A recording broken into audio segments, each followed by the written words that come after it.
నాతో పెట్టుకుంటే మామూలుగా ఉండదు. ఫసాక్ అని జేబులకెంచి రాంపూరి కత్తి బయటికి తీసి సఫా చేసేటోళ్ళు పాత సినిమాలలో హీరోలు గుండగాళ్ళు.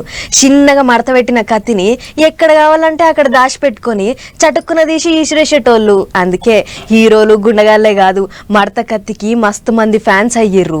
అయితే గంత ఫేమస్ అయిన రాంపూరి చాకులను తయారు చేసేటోళ్ళు ఇప్పుడు ఒక్కరే మిగిలిర్రట.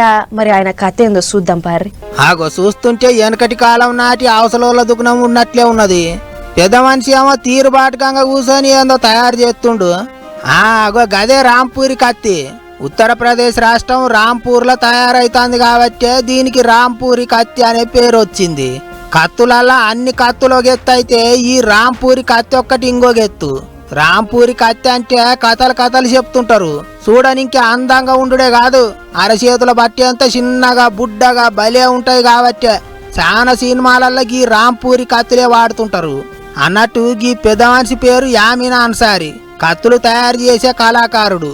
ఇదివరకు గీ రాంపూరి కత్తులు తయారు చేసేటోళ్ళు మొత్తం 300 మంది దాకా ఉండేటోళ్ళట. పోంగ ఇప్పుడు గీ అన్సారీ కాకొక్కడే మిగిలిండట.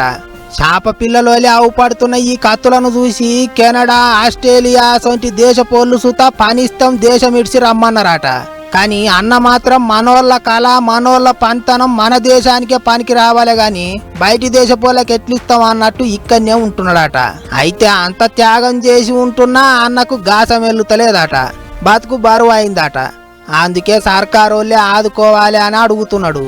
ఇక్కడ జల్ల పిల్లోలే అవుపడుతున్న ఈ షాకును గొంచబోయి యూపీ సీఎం యోగి సారికి ఇస్తాడట, ఆదుకోమని అడుగుతాడట.